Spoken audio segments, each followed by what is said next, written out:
Joyeuse Pâques, chers saints, chers bien-aimés du Seigneur. Aujourd'hui, nous fêtons la victoire du Seigneur Jésus-Christ qui a été enseveli et qui est ressuscité le troisième jour. Et grâce à la résurrection du Seigneur, vous aussi, vous avez la promesse de la résurrection à la vie éternelle par la foi en lui.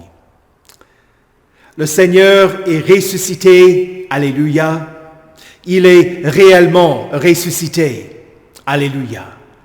Des cris de triomphe et de délivrance s'élèvent des tentes des justes. La main droite agit avec puissance. La main droite de l'Éternel est élevée. La main droite agit avec puissance. Je ne mourrai pas, mais je vivrai et je raconterai ce que l'Éternel a fait. La pierre qu'ont rejetée ceux qui construisent est devenue la pierre angulaire. C'est l'œuvre de l'Éternel et c'est un prodigue à nos yeux. Voici le jour que l'Éternel a fait. Qu'il soit pour nous un sujet d'allégresse et de joie. Au nom du Père et du Fils et du Saint-Esprit. Amen.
Prions le Seigneur. Dieu Tout-Puissant, qui, par ton Fils unique Jésus-Christ, a vaincu la mort et nous a ouvert la porte de la vie éternelle, accorde-nous qui fêtons dans la joie sa résurrection, d'être ressuscités de la mort du péché par ton Esprit vivifiant, par Jésus-Christ, ton Fils, notre Seigneur, qui vit et règne avec toi et le Saint-Esprit, un seul Dieu, maintenant et pour les siècles des siècles. Amen. Écoutez avec respect et recueillement les lectures pour cette fête de Pâques, tout d'abord l'Ancien Testament dans Exode au chapitre 15, les versets 1 à 11. Alors Moïse et les Israélites chantèrent ce cantique en l'honneur de l'Éternel. Je chanterai en l'honneur de l'Éternel, car il a fait éclater sa joie. Il a précipité le cheval et son cavalier dans la mer. L'Éternel est ma force et le sujet de mes louanges. C'est lui qui m'a sauvé. Il est mon Dieu, je le célébrerai. Il est le Dieu de mon Père, je proclamerai sa grandeur. L'Éternel est un vaillant guerrier, son nom est l'Éternel. Il a jeté dans la mer les chars du Pharaon et son armée, ses combattants d'élite ont été engloutis dans la mer des roseaux. Les vagues les ont couverts, ils sont descendus au fond de l'eau, pareils à une pierre. Ta main droite, Éternelle, est magnifique de force. Ta main droite, Éternelle, a écrasé l'ennemi. Par la grandeur de ta majesté, tu renverses tes adversaires. Tu déchaînes ta colère, elle les dévore comme de la paille. Tu as soufflé et l'eau s'est rassemblée. Les courants se sont dressés comme une muraille. Les vagues se sont durcies au milieu de la mer. L'ennemi disait, je les poursuivrai, je les rattraperai, je partagerai le butin. Ma vengeance sera assouvie, je tirerai mon épée, ma main les détruira. Tu as soufflé de ton haleine, la mer les a couverts, ils se sont enfoncés comme du plomb dans de l'eau profonde. Qui est semblable à toi parmi les dieux, Éternel? Qui est comme toi, magnifique de sainteté, redoutable, digne d'être loué, capable de faire des miracles? Ici prend fin la lecture de l'Ancien Testament. Écoutez également l'Épître dans 1 Corinthiens 15, les versets 1 à 11. Je vous rappelle, frères et sœurs, l'évangile que je vous ai annoncé, que vous avez reçu et dans lequel vous tenez ferme. C'est aussi par lui que vous êtes sauvés si vous le retenez dans les termes où je vous l'ai annoncé. Autrement, votre foi aurait été inutile. Je vous ai transmis avant tout le message que j'avais moi aussi reçu.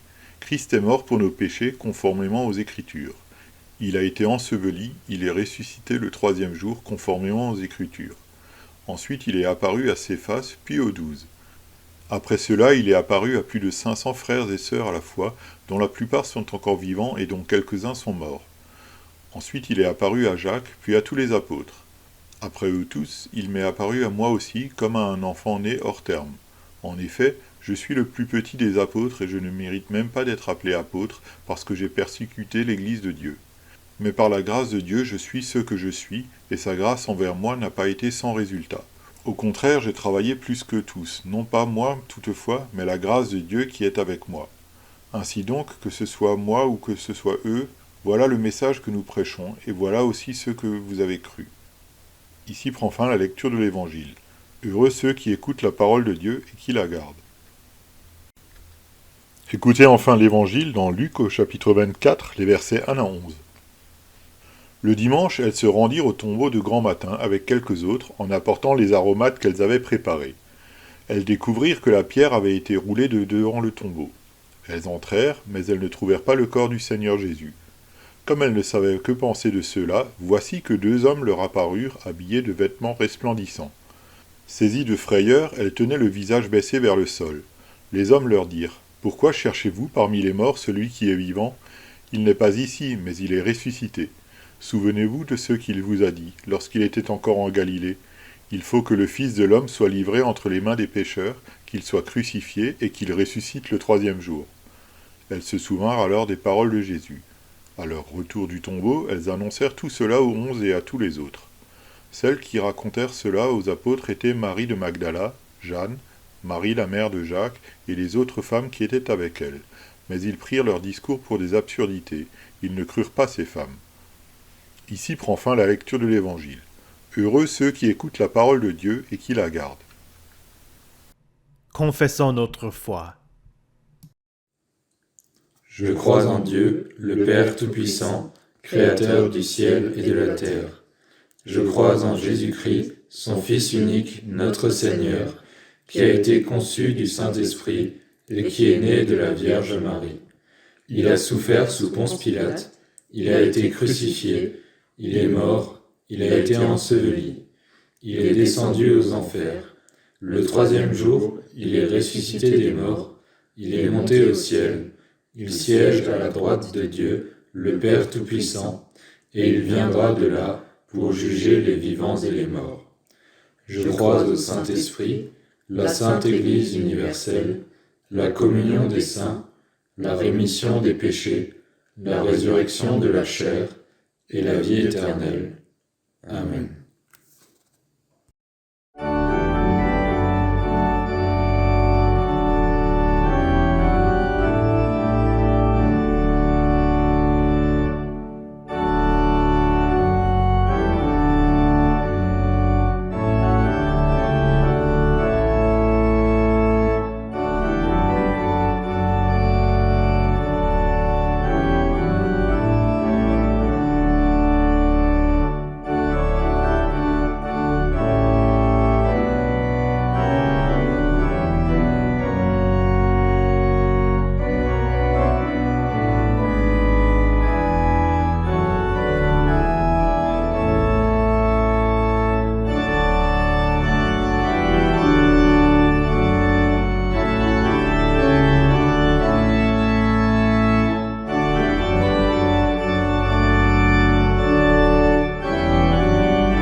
Prions. Seigneur Jésus, nous voulons connaître la puissance de ta résurrection, que nous soyons en communion à tes souffrances et devenions conformes à toi dans ta mort, pour parvenir d'une manière ou d'une autre à la résurrection des morts. Amen. Christ est ressuscité. Il est vraiment ressuscité. Alléluia. Amen. Luc raconte dans son évangile les événements du matin de Pâques. Les femmes se rendirent au sépulcre. La pierre avait été roulée de devant le tombeau. Elles y entrèrent, mais ne virent pas le corps de Jésus. Et 2 hommes leur dirent que Jésus est ressuscité. Les femmes s'empressèrent de rapporter ces faits aux apôtres. Et Luc écrit, mais ils prirent leur discours pour des absurdités. Ils ne crurent pas ces femmes.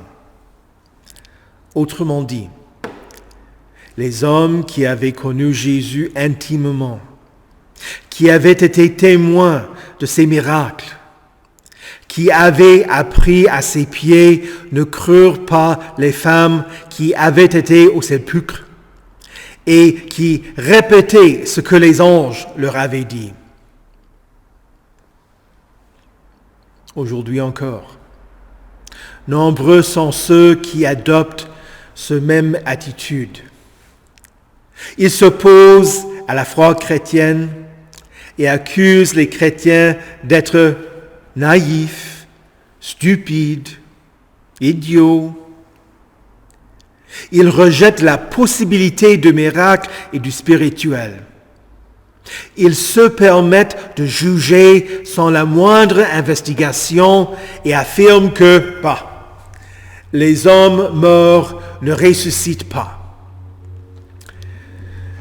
Ces mêmes gens catégorisent les Écritures saintes comme étant des documents fictifs qui racontent des fables habilement conçues pour communiquer des vérités spirituelles ou des vérités religieuses. Il y en a qui disent que l'homme Jésus n'a jamais existé. Ils rejettent le témoignage de la Bible en disant qu'elle ne raconte pas les faits historiques et soutiennent que les premiers chrétiens étaient sans éducation et qu'ils furent dupés, mais ils ne l'étaient pas. Affirmer qu'un homme qui a été battu et crucifié, qui a perdu une quantité importante de sang, dont la mort a été confirmée par un soldat romain, qui a été embaumé hâtivement et mis dans un tombeau. Dire qu'il a survécu, cela défie toute logique. Les disciples savaient que c'était illogique. Ils se méfiaient de ce que les femmes leur avaient dit. Ce n'est pas que les hommes modernes soient tellement plus intelligents que ceux qui vivaient il y a 2000 ans. Pas du tout. Les apôtres prirent leur discours pour des absurdités. Ils ne crurent pas ces femmes. Alors, qu'est-ce qui a pu les amener à changer d'avis? Le tout commence par une enquête. Luc écrit au verset 12. Cependant, c'est-à-dire en dépit d'avoir rejeté le témoignage des femmes, Pierre se leva et courut au tombeau. Il se baissa et ne vit que les bandelettes qui étaient par terre. Puis il s'en alla chez lui, tout étonné de ce qui était arrivé. Pierre chercha à vérifier ce que les femmes avaient rapporté. Il se rendit au sépulcre afin de voir de ses propres yeux. Et que vit-il? Les bandelettes par terre. Paul Maier, ancien professeur d'histoire à l'Université de Michigan, qui est mort le 27 février de cette année, il a écrit « L'absence d'un corps ne prouve pas qu'il y ait eu une résurrection. Mais c'est certain que quelqu'un n'est pas ressuscité s'il en trouve le corps. » Pierre ne vit pas le corps inanimé de Jésus, mais les bandelettes réduisent énormément la possibilité que quelqu'un ait volé le corps. D'abord, nous savons qu'il y avait des soldats présents qui surveillaient le tombeau après avoir scellé la pierre. Si quelqu'un était venu prendre le corps, il n'aurait pas enlevé les bandelettes avant de fuir. Et soutenir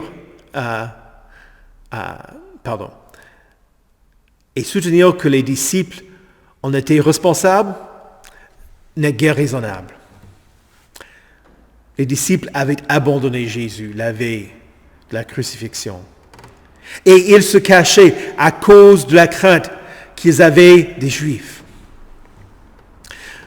Depuis cette première investigation, les avocats, les journalistes et les défenseurs de la foi chrétienne ont analysé les textes relatifs à la résurrection de Jésus. Ils disent que le témoignage D'abord celui des femmes, mais ensuite des disciples et fiables. Voici quelques-uns des arguments qui soutiennent le témoignage que nous trouvons dans les évangiles.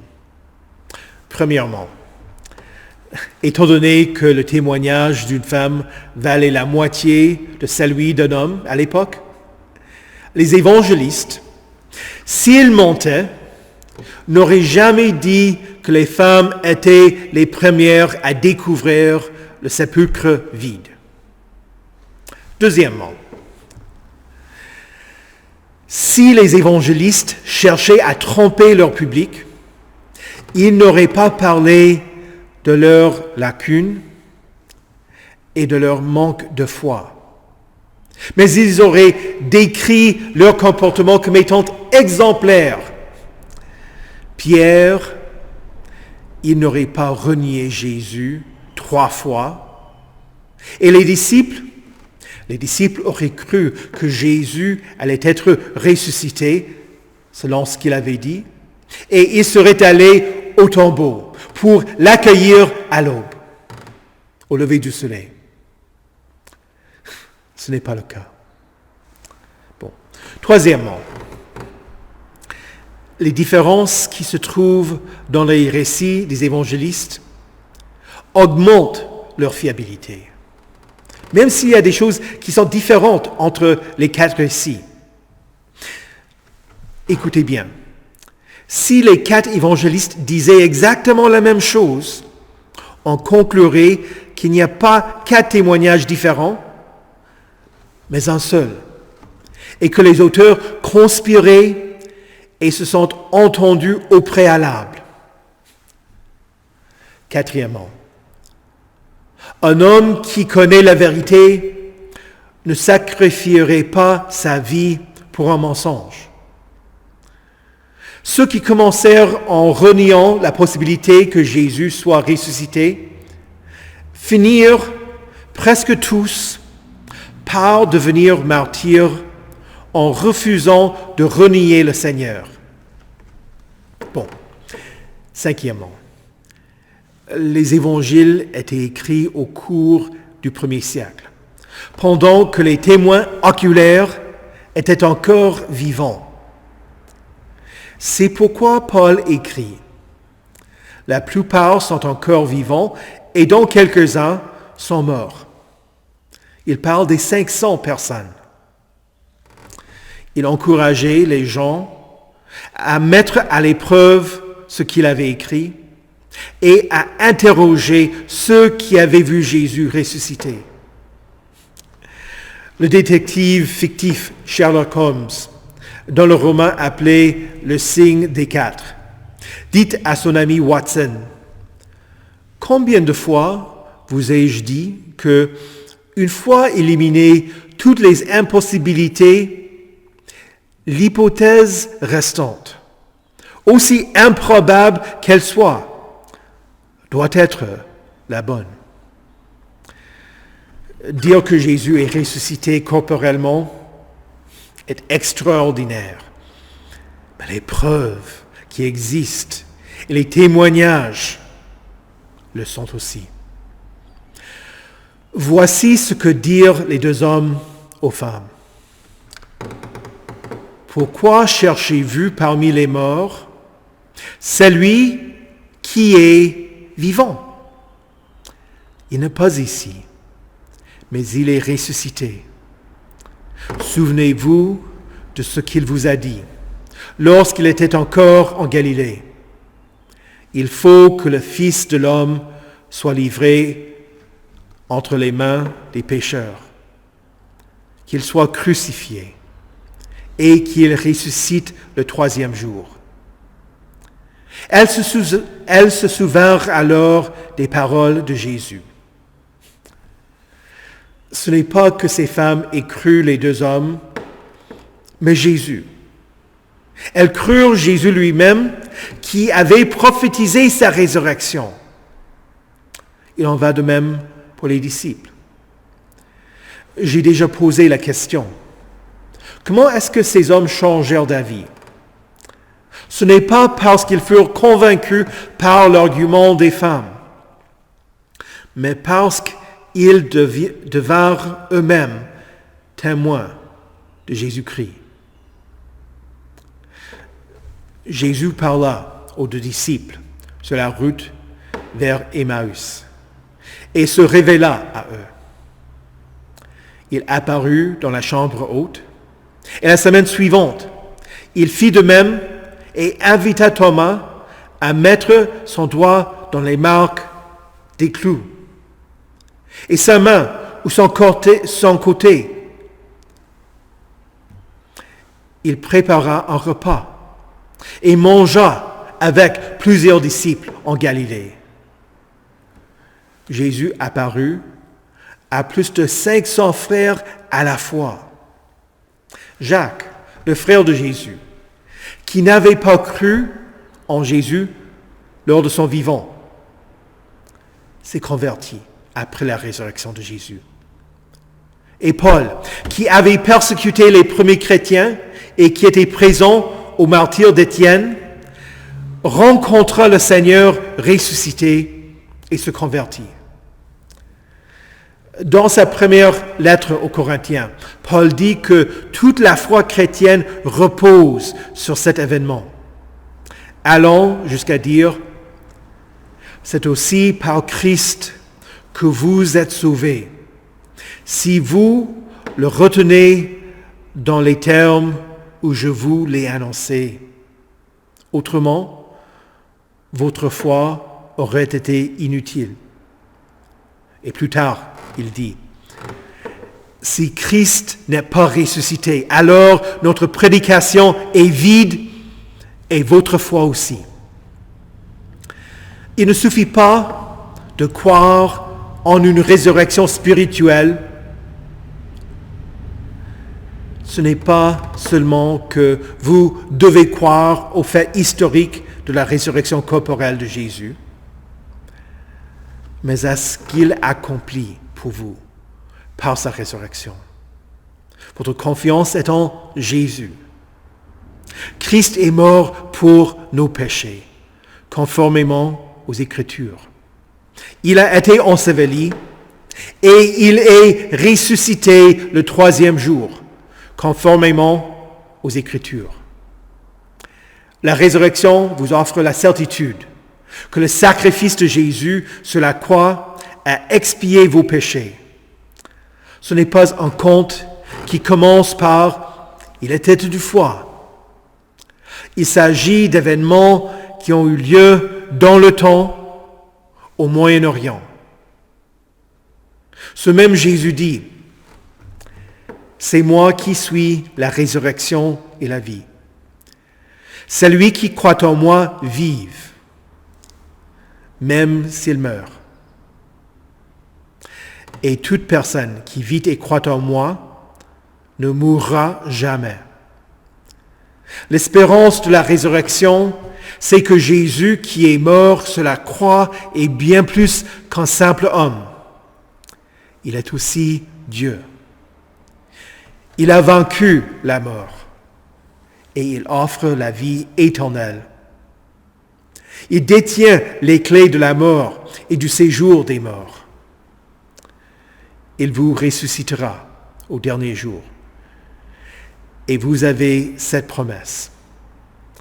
La volonté de mon Père, c'est que toute personne qui voit le Fils et croit en lui ait la vie éternelle.